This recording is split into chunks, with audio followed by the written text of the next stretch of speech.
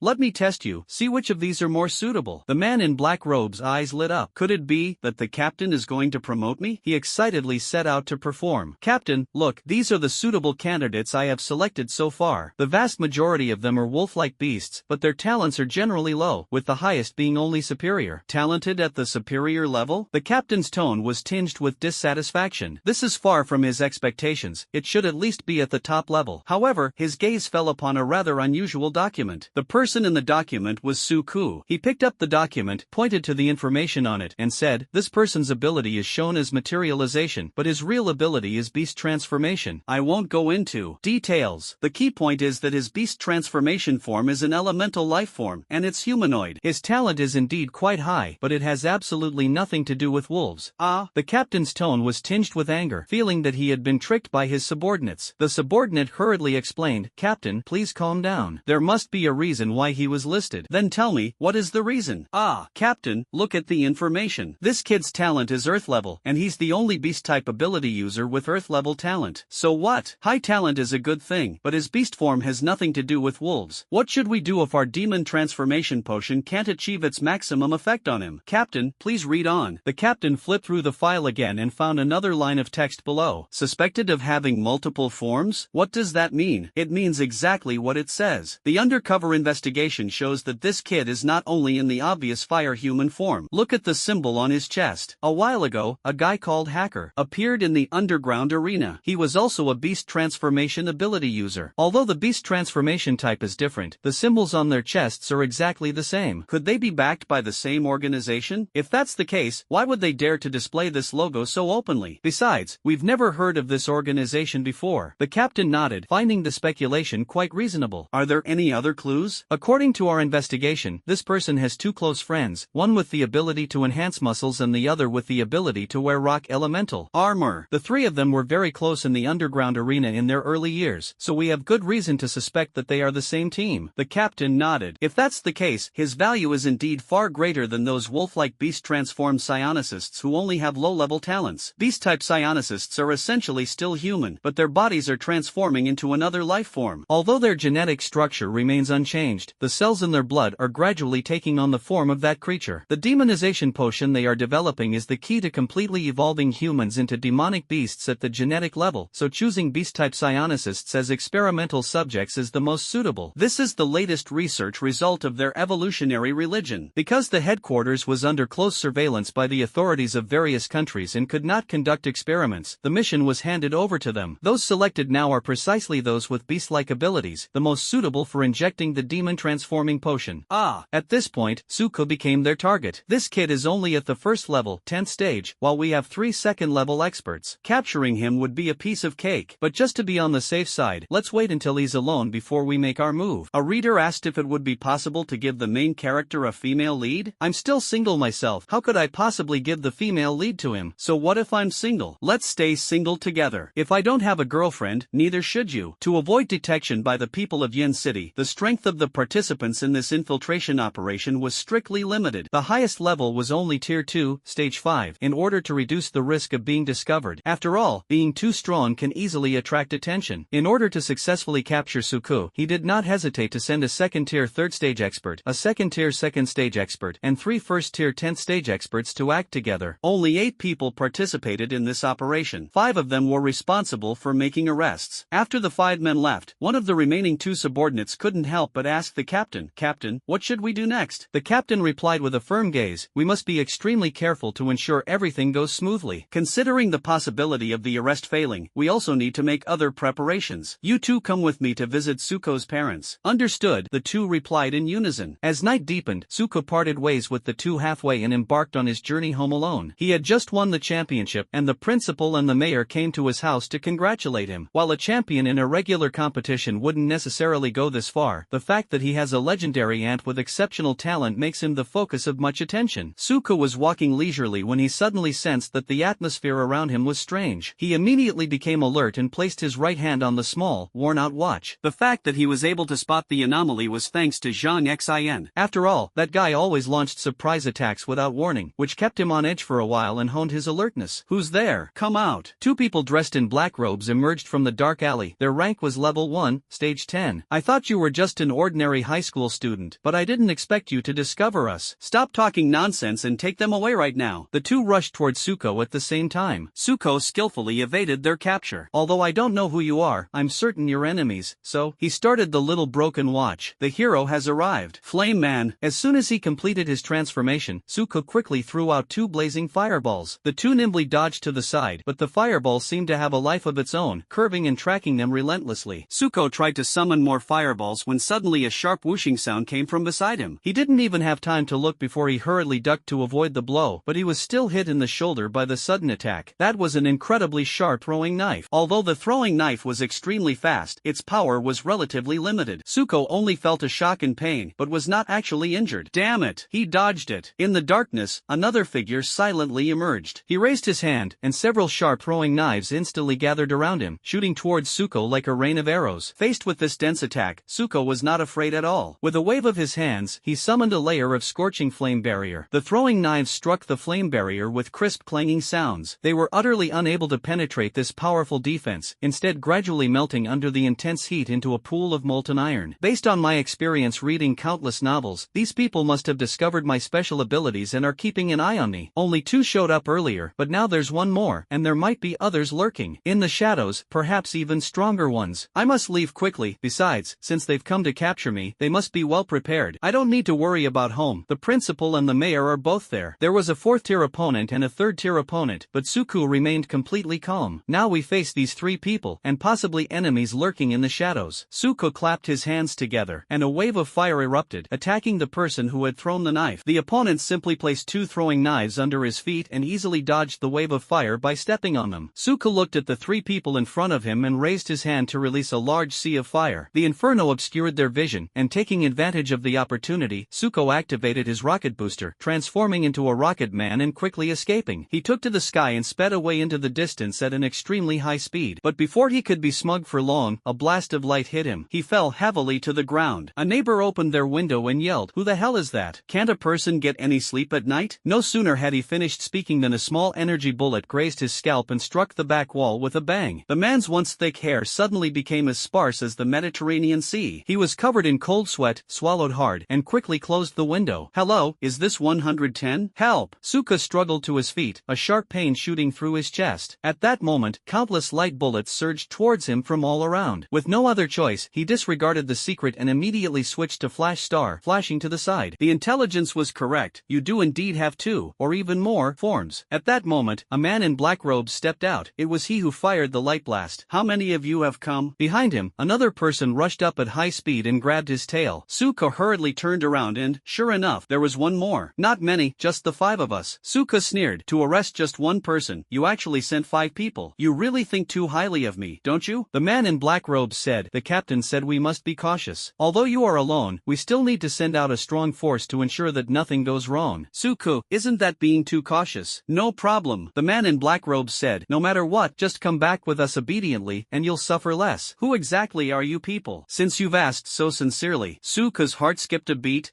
Why does this feel so familiar?" Another man in black robes took over the conversation. "Then we'll have the utmost mercy and tell you." Tsuko thought to himself, it's getting more and more familiar. By the way, is this anime also in this disaster-stricken world? For the future of humanity. For the evolution of the race. Great and holy followers of the Evolution Church. Cheetah, you are hereby formally arrested. Tsuko was speechless. "Well, why don't you guys have fun by yourselves? I'm not joining you." Tsuko tried to escape, but the cheetah held onto his tail tightly, making it impossible for him to get away. The cheetah sneered, "It's no use, kid. With your first-tier physical abilities, you can't break free from my second-tier restraints. You've already been captured." Seeing his smug look, Tsuko was furious. "You talk like you're so great. What rank are you anyway?" "I am but a humble second-stage, second-rank cultivator, and my strength is only slightly higher than yours." "Ah, second stage, second level. So your physical attributes have improved, but they haven't reached the point of being indestructible yet. Kid, don't even think about doing anything bad. Even if I haven't reached that level, I'm a follower of the evolution cult, and my physical attributes, enhanced by demonic beasts, are far superior to those of an ordinary second-tier, second-stage cultivator. Your strength can't possibly surpass mine." No,